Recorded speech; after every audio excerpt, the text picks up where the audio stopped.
et toujours vivre le monde. Scientifique, visitez les Kamalobana et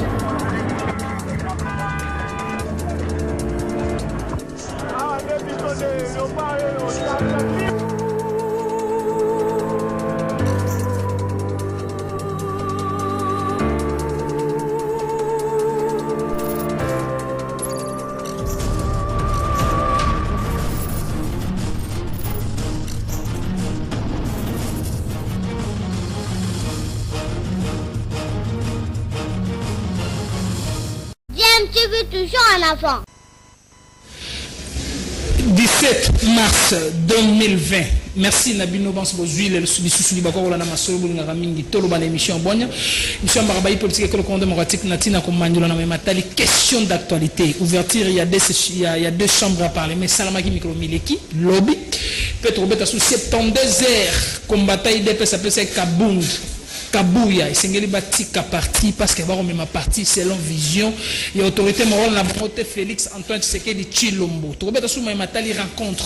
Au samaka taginga kati na bandeko akash na FCC ba manyola ki pona ko meka ko calmer moi bagé et puis tu vois sous c'était dans ma tali coronavirus. Gouvernement et le Congo démocratique a eu ba mesure nini et longo bani pona ko protéger population na e ba disposition nini sensibilisation sengele sanama ba bisa population sengele au sokola maboko sengelo sala boto zongi sabote nde na kati ya mutu ya masolo ya moya lelo tambi mona mboka Boni Kamunga coordonnateur de la majorité populaire Mbote Ndeko Boni Kamunga Mbote Ndeko Rodrigue population Rolanda la bonne santé à majorité populaire. Bon, groupe n'a ça bien, toujours fonctionnait bien, toujours là d'ici là on a gagné ici le 24 avril sans Zoya tous un rassemblement néné meeting ya néné au Salama na quartier Mombele. Pesagi jour maréchal à l'ancienne démocratie, il y a un bisopé pour le 24 avril. Tous à la Mombele na terrain indolé, des plats tous à la meeting pas tout le sa population. Vérité bonne mbo que ça otambola. Aristote ngari Mbote. Mbote Ndeko Rodrigue na sepeli mingi nengo bengi surtout sur la sous na ngongalelo ezali pour ngai sengo pesa responsabilité monene. Koya kosolana ba imbo kwa kolanda biso na sepeli na pespe Mbote na co-débatteur na ngai ezali boso na ngai na sepeli et sengo mingi kosolana yo. Santé à PPRD. Oh PPRD ezali malamu. Moi va renforcer sur l'idéologie kabiliste. Exactement.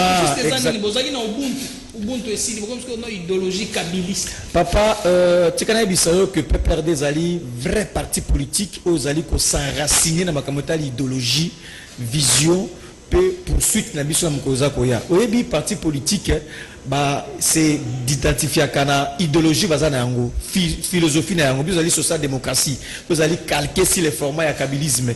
Yango to ko kotisa na maele ya ba jeune ko expliquer ba jeune que PPRD ezalaki ezali pe kozala première force politique na Congo yango sengeto kotisa ka ba idéologie na ba jeune ba ko imprégner on a kati na bango. L'initiative à PPRD est que majorité populaire à Kolandate a formé des jeunes dans les idéologie à Kabila. Est-ce que la majorité populaire n'est pas hollandaise? Comment M. Hollande a tout formé des jeunes dans le cadre de l'idéologie à Kabila? Idéologie il y a 18 ans de destruction en Boka. Non, il ne faut pas m'amener dans cette piste-là, mon cher ami. Bisous de la majorité populaire, c'est une structure de pression pour que le pays change. L'exemple est ni peut perdre à couper sa batte. Dans la destruction du pays pendant 18 ans. Exemple, il y a alternance calmement. Non, à part l'alternance. Ni ne juste. C'est un Congo démocratique.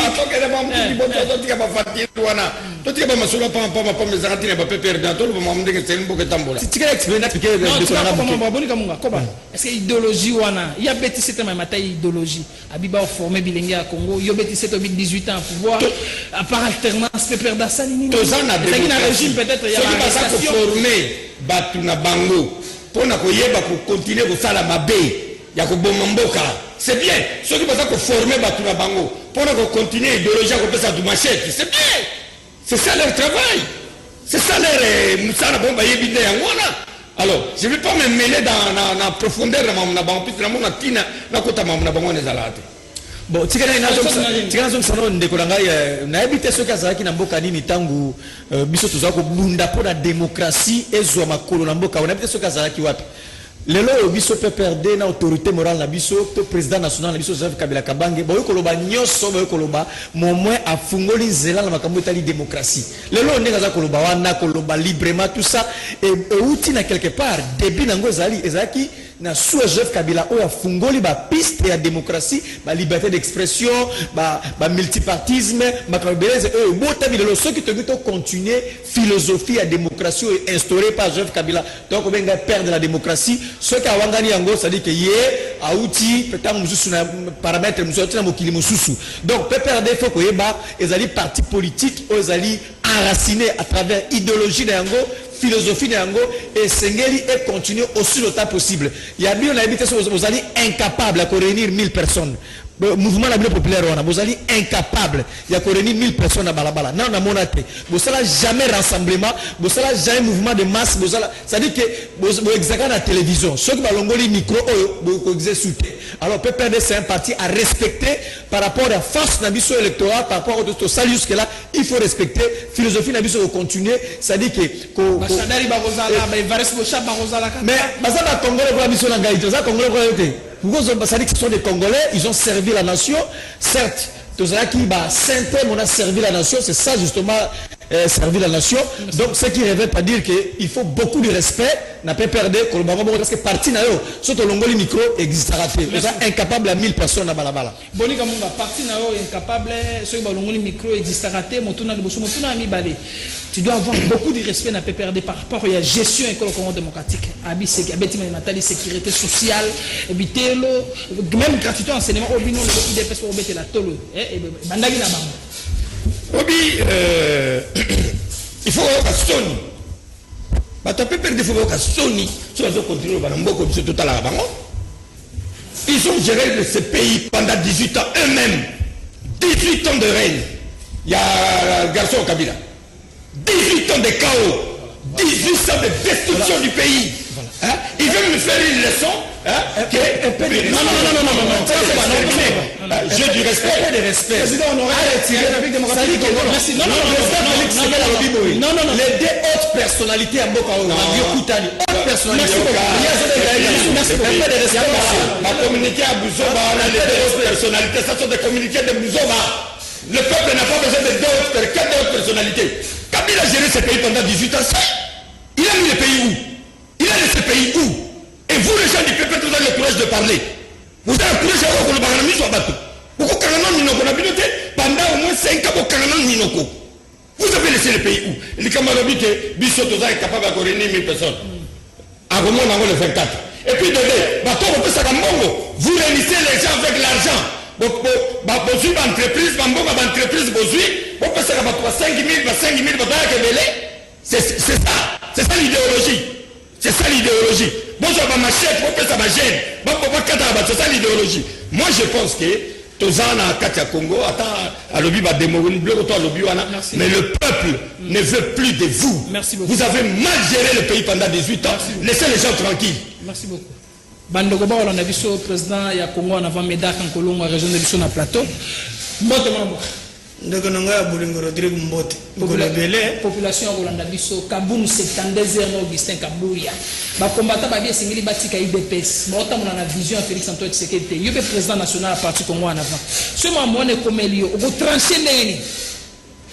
Entre la base na ba autorité à parti. Tikani ngai na pesa Luto boni na moni ya Mbote na pesa Aristote Ngarimi lengeo inabite soko monezana ba mandataire oyaga PPRD okomona pe esili chef de travaux mobimba me bazali kotombola bilengete perto ya kolobela wana okomona kaka pitakwira okonyangi basengezi donc le PPRD en terme ya kokamba mboka ngana yetoza ba victime parce que mokonzi na yo azokolobela awa atiki bilenge na rapport officiel et scientifique ya BAD etalisi ke 90% ya ba jeune bango batiki na biso awa tosala ka mosala te donc même ya za victime ya gestion ya PPRD yango moni mokolo wana nalandaki Pepe Ilukamba bazalaka na siège kuna Chadara webisa bango polukela ba bilenge misala. Et ce qui a fait que mon mikolo au lieu que Ngobila akamata gestion ya nini atika naraskin, il a créé des brigades anti-assainissement.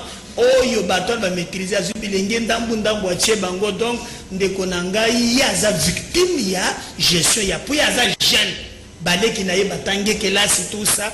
Donc je crois qu'il faut comprendre que non, en dehors de tout ce qu'on peut faire, et je plaide pour naie même na ba PCA même na banini na mona quand même kombo naie tout na rajeunissement pour kolobaka na bitando yike komona bo ba sengezo komona bo bitakiro komona bo kokonyandi komona, donc bango bazaba escalier vous au monde parce que ba ko tpese beret rouge akolata chapeau ba ki na place bando komona na catholique ba ki to na ba beret rouge kuna or bazaba scientifique, je déplore.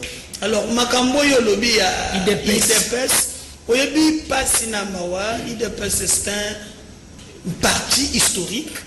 Il y a là où il y a des grands partis, bah dirigeants parti la plupart. Par exemple en Afrique, on est comme ANC.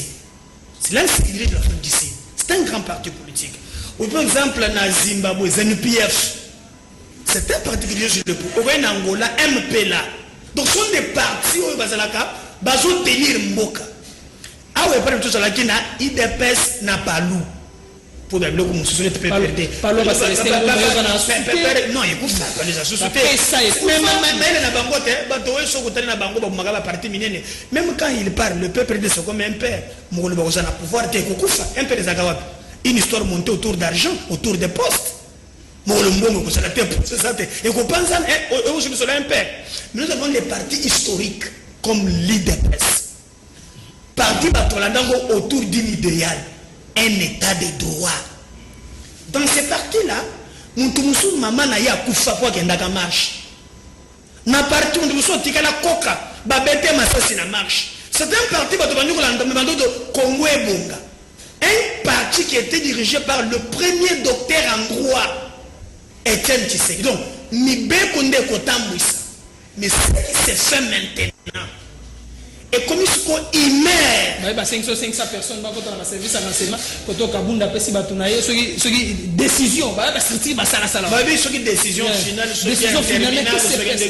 alors moi ce qui m'intéresse ce n'est pas là natangi décision wana balobi est nommé obenga acte wana ce qui tangi lettre wana besoin évoquer le disposition statutaire pour ne couper ça makasi na mukanda wana exact.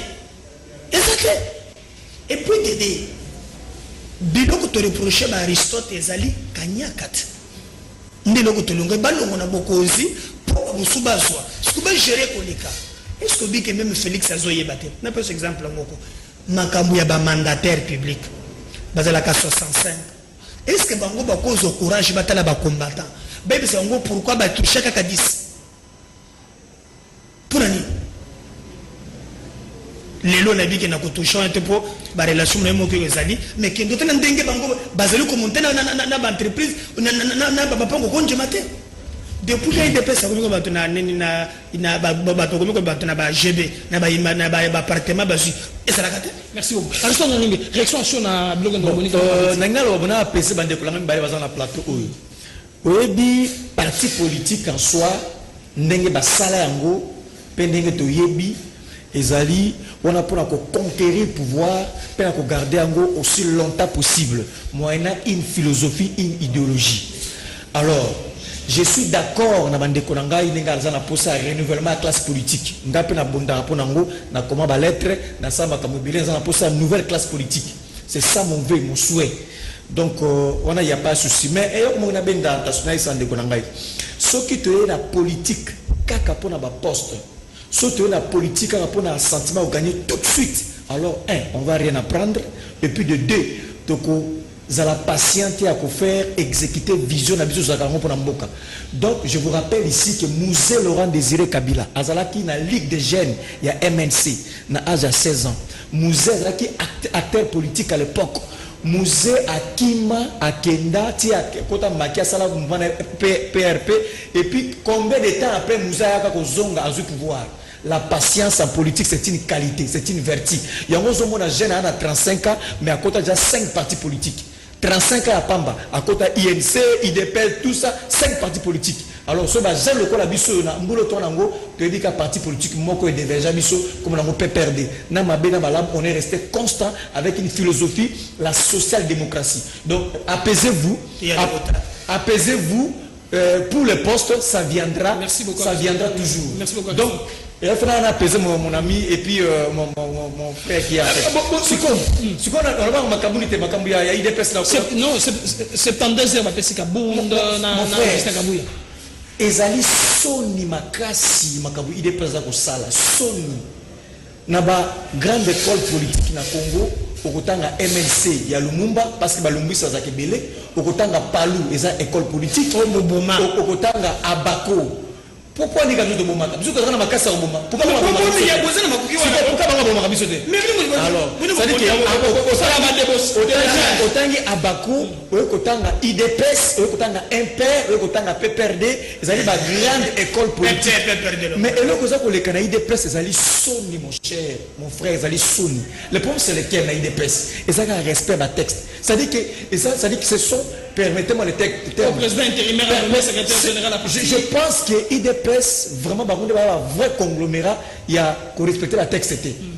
Comment l'ingé état de droit et ça sur le plan national Congo m'a respecté l'état de droit qu'on respecte Mbeko alors que un fait privé qui est le IDPS ali fait privé baza incapable il y a qu'on faire respecter la texte na bango donc là on ça na biso ali ça biso soni les ali soni en fait on les ali IDPS to eba quitter les ali IDPS sous Madin et 5000 euros donc les ali soni j'appelle dirigeant IDPS va respecter la texte na bango statut le minimum est-ce que président intérimaire ezali Régina Kata statut président intérimaire ezalaka na éviter je sais qu'il y en a pas est-ce qu'un président même na droit administratif user intérimaire ça va compétence moko très limitée aux hommes secrétaire général à partir ezali soni ça dit que yango na sibango yango na sepela tant ba militaire IDPS comme kolba non PPRD tout à l'équipe bango tant ça parce que et là comme ça ne m'a jamais Makiel bacho no pe vont mettre PPRD kuna kutu discipline zalaka bato saka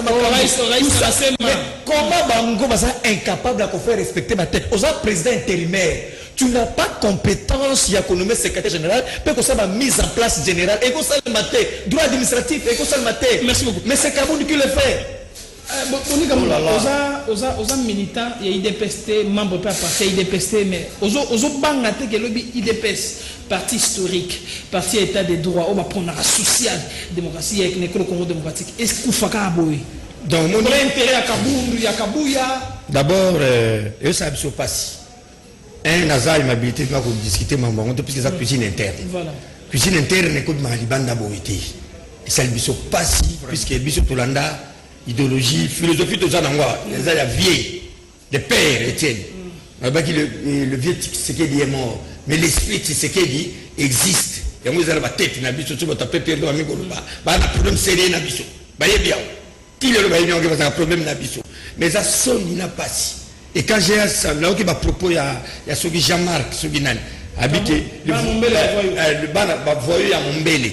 Il a oublié que Bakoufa, na mombele pona vietien baza ebele ya kosakana te bamsuba bukana lelo ba makolo ngana di plus de 15 familles na mombele lelo bana bakufa ba papa bakufa pona kaka mambo IDPS donc l'IDPS c'est un parti historique et qu'on disparaître par un désordre doté et ça la biso son n'a pas si biso bato on croire mingi na vie ti c'est comme na ba combat politique pas to croire mingi na papa wana to croire kana il est l'autre croix dans la vision to sengi bango ba se saisir ba mizo mais bon 72 heures ma pesika non on est appelé na bango interne mais na sengi bango pe ceux qui bazo bisa ba propos na munoko ba pesaka ba mo ba bi secrétaire général a bombi na katiasi ba mo oyo baza ko bimisa eza malamu te quand tu traites ba combattant secrétaire général a Congo ya nini ya majorité populaire bombi na siège à parti non ils ont raté mais tant bazo bimisa ba mo lobi que les voyous de Mombele. Moi, je lui dis que Mombele a un vice-ministre au gouvernement de la République. De plus encore les finances. Alors, Mombele, il y a des médecins. À Mombele, il y a des professeurs d'université. Et aujourd'hui, un grand parti historique traite les gens de Mombele des voyous. Ça m'a fait très mal. Je me suis de dire ça à haute voix. En tout cas, le panel s'est répété ce soutien. Mais les actions, puisque ça cuisine en terre, et comme il y a le bâton, il paraît pas petit, non, il paraît beaucoup de tout le monde respecter, n'a pas perdu pour les cabissos. Nous sommes un coup à saisir, va profiter. Les gens ne peuvent jamais réfléchir, prendre l'exemple du peut perdre dans la vie. Non, on a plus ça. Nicolas Banet. Heureusement, à ça conscient qu'il renouvelle la classe politique à Sakapur Yango. On a besoin de ça, 18 ans. 18 ans. Et là, ça a un té. Non. Un beau fait complètement. Masuwa, un beau té. Avion, et ça a raté. Karabawana, vous avez très matché couleur. On a oublié, on va se mettre à 13 sika. Parce que l'avion va matché couleur. On qui pas vivre, on va Karabawana.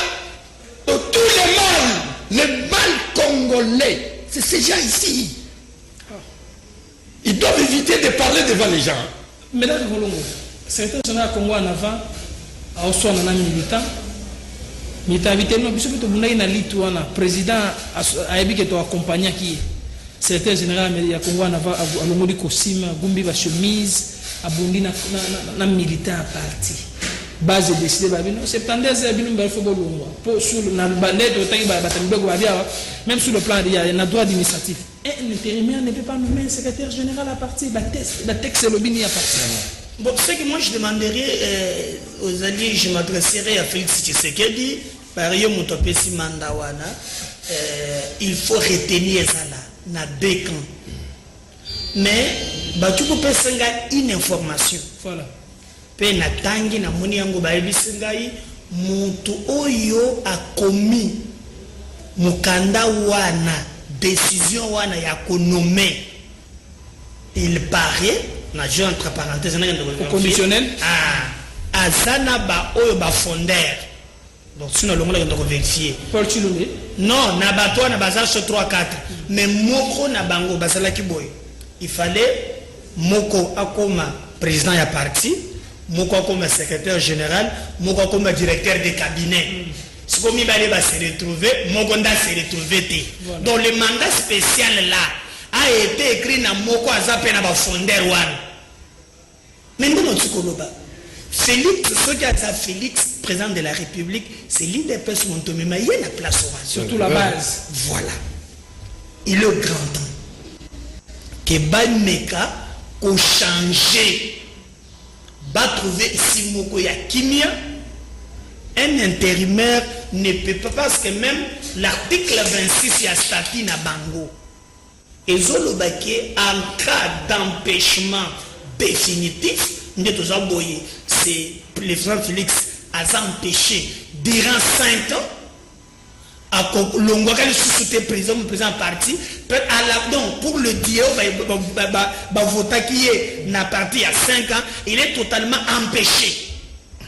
Alors on a un moment où on a les triomvirer décision et les décisions se prend na collège na décision. Donc il est de bonne foi au-delà il y a pas ambition. Ils ont négocié awa magamba d'entreprise publique est-ce que tu peux comprendre je peux vous étonner tango combattant bazokumbaka moto yazaka na passe mais yo par exemple kambo salami pour batu bamona ka kembuke yo soki Félix afongole misute balengi bazo tala makambo ya ba maison préfabriquée balobaki ke monta ya mbongo wana ekozala 57 millions.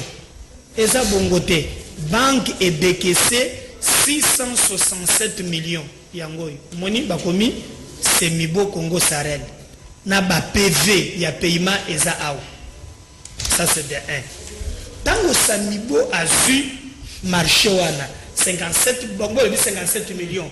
Yembe na tour na ye aye ko sous-traité. Atongité na société moko Ismaël Sarel. balobi 657 bon pesa ça c'est banga ça de que c'est mbongo yangoy banga de c'est 67 667 millions à la fin c'est mibo a payé société Ismaël depuis ba de que c'est nazo tanga parce que au moni batolo o bazoloba cabinet chef de l'état service courrier c'est officiel montant a suivi ba payé mbongo combien à 667 donc le 57 millions a commis à son excellence Monsieur le Premier ministre, chef du gouvernement. Excellence, Monsieur le Premier ministre. Par la présente, nous venons auprès de votre autorité. Je sais que c'est pas mal.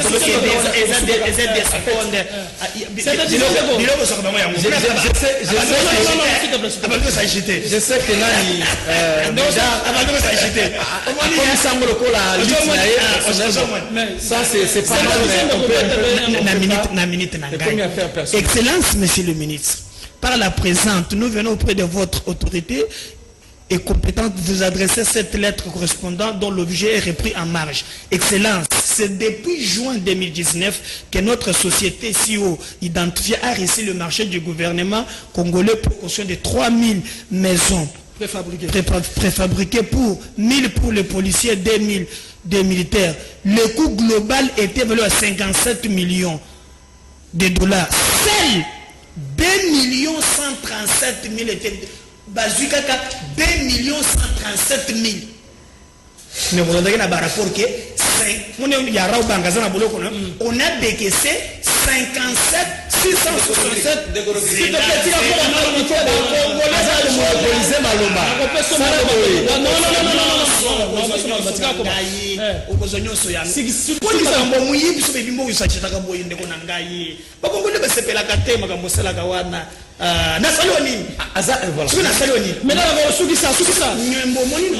57 millions officiel 2 millions 57 millions.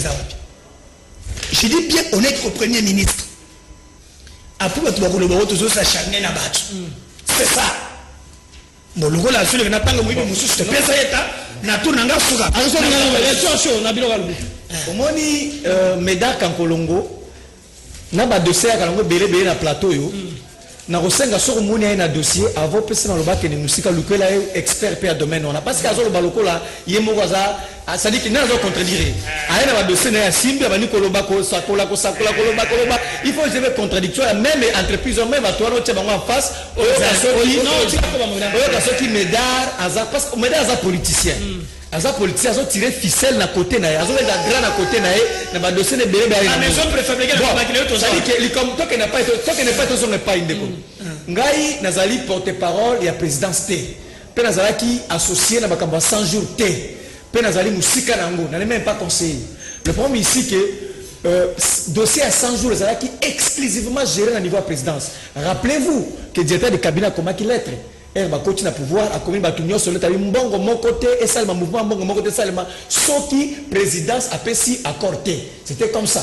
Donc mouvement tu en mbongo bana ko salema tout ça ils qui plus concentré dans niveau condamné d'abord mbongo et monana na maneli susu kakolo naza kwa prophète ça na ba dossier na azu ngo soki wapi abani ko ba muta contredire azate il faut le coller pe mutu mo contredire na même dossier wana tu dois ko emballer biso ya gagner marché. Donc awa likamboza nani ko babu donc makambo ya 100 jours mon frère il faut tous à la claire. Celle va être redevable devant le peuple et le cabinet président de la République.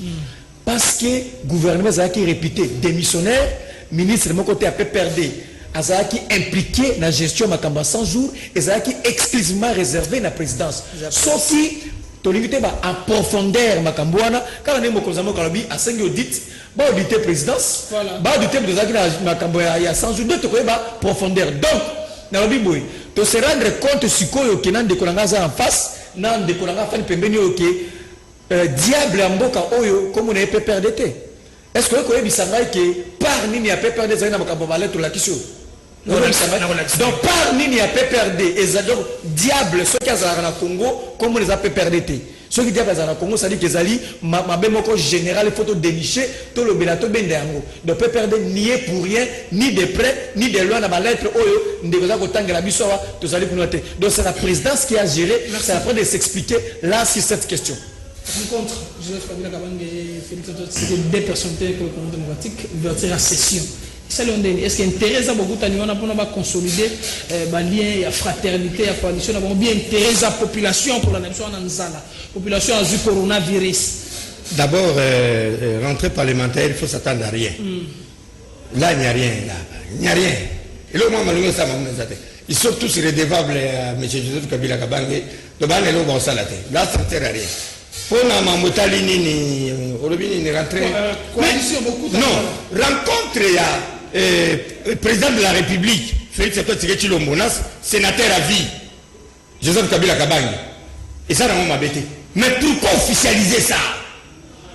Et comme officiel pour Nanini? Et puis un communiqué de la présidente, communiqué de les deux personnalités. Oh! C'est là où moi je suis contre.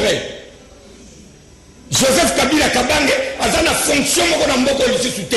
A un sénateur à vie. Ce qu'il a président, il y a l'autorité morale et FCC. FCC, il y a une structure. Il y a la constitution de la République.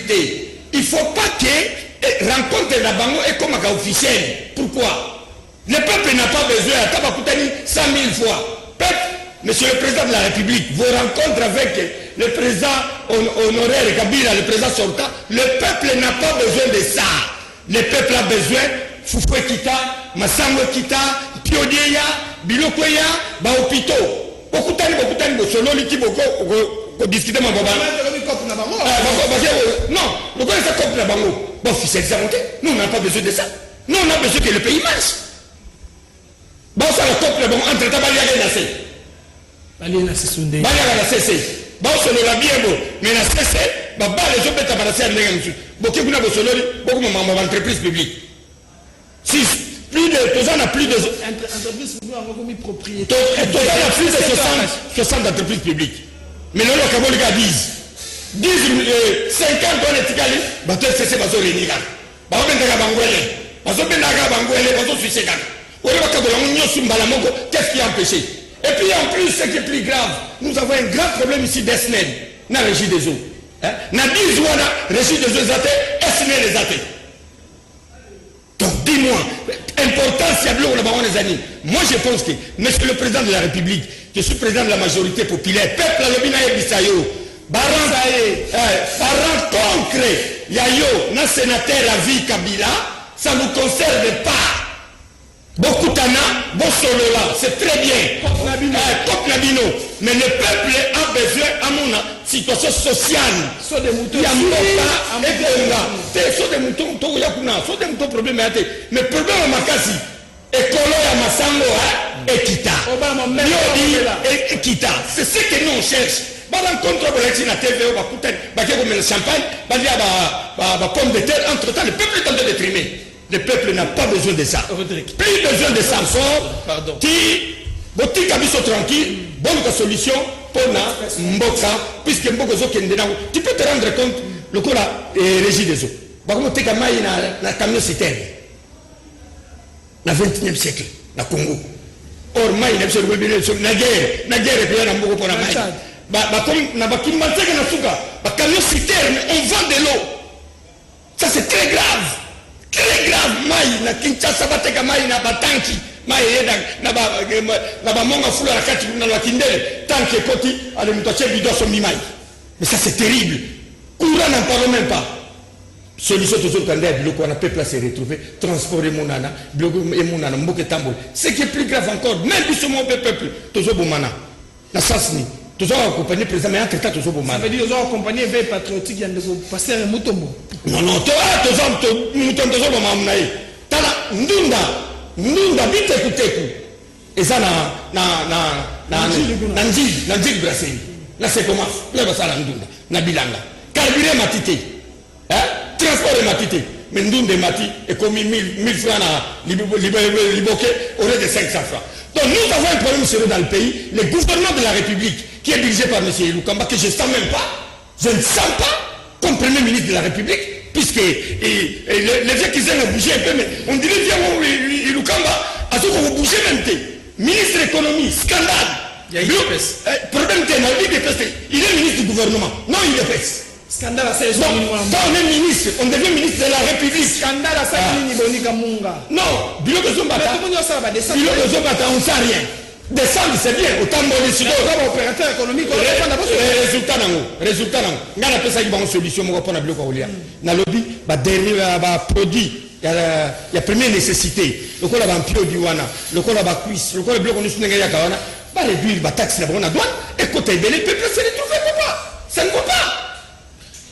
Mais là est-ce que rencontre on a entre des personnalités haute personnalité est-ce qu'ils ont intérêt tout soubassement pour intérêt à population population attend peut-être na fou na barumbu population attend na kati ya zandu batonga ba magasin pour gouvernement ville qui ça bénéficiaire na eloko te oyebi ke heureusement kozalaka mayele kotana komisaka yo olingaki okoya na piège ya bande ko fait CCP perdu. Tu vois quand on parle de l'argent des Congolais avec les jetés ils communiquent ba mesena ko 15 milliards chaque année ceux qui bazui ba mbongo ba yimboka pona ye azotia mais ngana zope so mukanda na ezana na resi mukanda ba yambia na présidence ezana numéro nango 66074 ezana accusé de réception oyo mbongo misi 57 millions oyo ya bana na yo soki osombi sukali po ba yeba kate c'est l'argent dans le compteur Congo ba yeba kate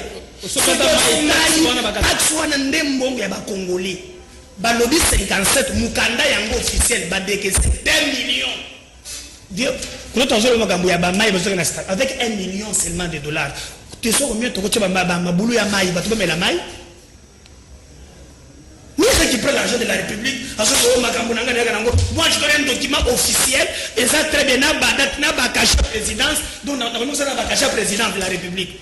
C'est là où moi je dis à Félix, oh il y a beaucoup de wana, beaucoup de 1000 fois, 10 000 fois, nous autres on a vu nos caca, on a vu nos caca, bon mais nous, ceux qui ont bengana bateau la présidence de la République, pour tout le monde a mouyibi eleki. Le pays était par terre. Tout ce la mboka kaka ya Kombo. C'est grand baoba onzamba pese biso Congo. Mboka etondan kita. Ba imboka ba bola. Ndeko nangai na bokonzi na bango okolongwa awa. Okende na Afrique du Congo la soki mamboka na ye akeko lokali panangola ba beti. Na bokonzi na bango Congolo ba beti. Af ba beti. To pona Félix ba to ba pona pote aya. Asana ke kita mboka baka bolango na bayimboka muyibi esila mais kokuta na kana batu koko na ngai Sidoni akufa ni unepe manakini apesa ngali sisema lobi mwana yambia na ngai omoni sobe za na bassin ya tomate ya bien ozuko ya kopola ote na kati yebake moko wana eko baby sa ba tomate nyonso. Moi, je me pose la question. Joseph Kabila a eu une opportunité. Il a géré avec une majorité parlementaire présidentielle et à Yemoko. Qu'est-ce que Kabila n'a pas pu faire dans ces pays où il y a zéro. Papa n'a ya kufa. Na majorité yebakate. Poup. Comme président de la République. Na major Louis Michel. Azu Congo. Bon, ça va pas na sengi temps de parole on va pas gagner tu vas le bas on va pas gagner temps de parole na pesi na zoka to na possibilité pour CPL on le bali de 18 ans te ona musala te lolanga na yo on le bali yo bitu non ya tete ça sera conseiller gouverneur soyez baraté il y a pas joué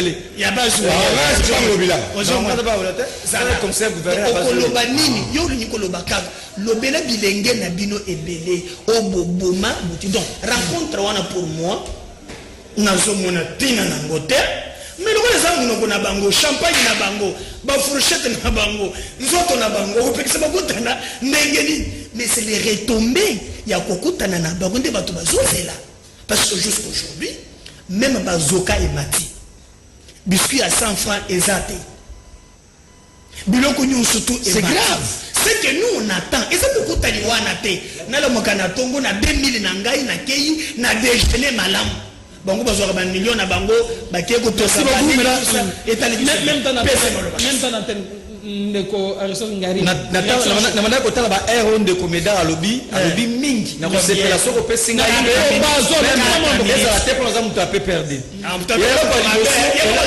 que mutu mabe yanona voilà eloko liboso ba document oyo ndeko meda ya ka na plateau oyo na tirer attention na bino za ba photocopie ba photocopie ba ko trafiquer na internet ayoko ba ko changer bloc za na kati yawa prochainement il ça médaille na ba original en total ba oza authentifier parce que ba copie azu ba ko le internet peut tout faire attends na ba copie tout ça pour que des copies aya pe na ba original eloko liboso yango wana kanyaka ya mi balé nga apaiser de konangai médaille to ya kana plateau te poto bela biso moko ba individu tu as répondu à biso tu dois répondre au bela full tu peux ça espoir na peuple tu expliquer peuple 19 ans au PC soki non soko ba mambo balanga ite pour Aristote Musano ngai je sais là où trouver mon pain nazana Musana ngazora lipa na li mais c'est pas important na lo belango awa yango nete ba ozelanga lo ba awa donc nous avons conseiller gouverneur nous avons 100 francs nangai nous avons chef de travaux nous avons 100 francs nangai nous avons 9 ans na Sénat nous avons 100 francs nangai na biso so balipa